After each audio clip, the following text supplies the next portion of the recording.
নমস্কার বন্ধুরা, welcome back to moody foodie. আমি আপনাদের সবার প্রিয় অনিন্দিতা। আজ আপনাদের সাথে শেয়ার করব শিম বাটা অথবা শিম ভর্তার রেসিপি।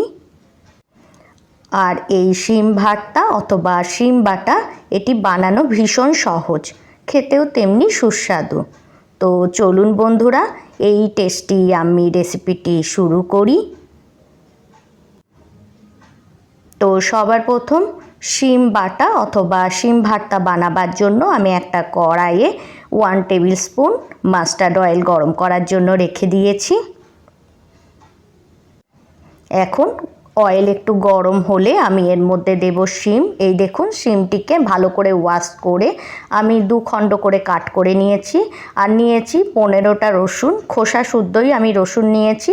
আর একটা বড় সাইজের টমেটো নিয়েছি। আর 6টা কাঁচা লঙ্কা নিয়েছি। ঝালটা আপনারা আপনাদের পছন্দ মতো অ্যাড করবেন। এখন এই সমস্তগুলিকে আমি গরম তেলের মধ্যে দিয়ে দেওয়ার পর এটিকে আমি ভাজা ভাজা করে নেব।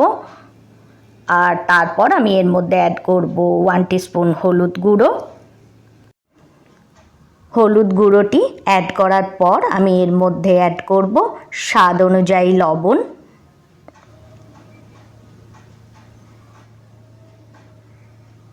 এখন আমি এর মধ্যে অ্যাড করব 1 টিস্পুন কালো জিরে।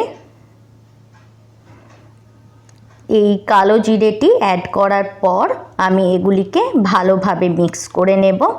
তারপর মিডিয়াম টু হাই ফ্লেমে এইগুলিকে আমি একটু ভেজে নেব।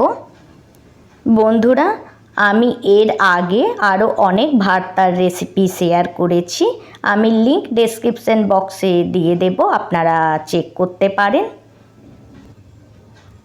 এই দেখুন বন্ধুরা, এগুলি আমার খুব ভালোভাবে ভাজা হয়ে গেছে। এখন আমি গ্যাসের ফ্লেমটা লো করে এটিকে ঢাকা দিয়ে 5 মিনিটের জন্য কুক করে নেব।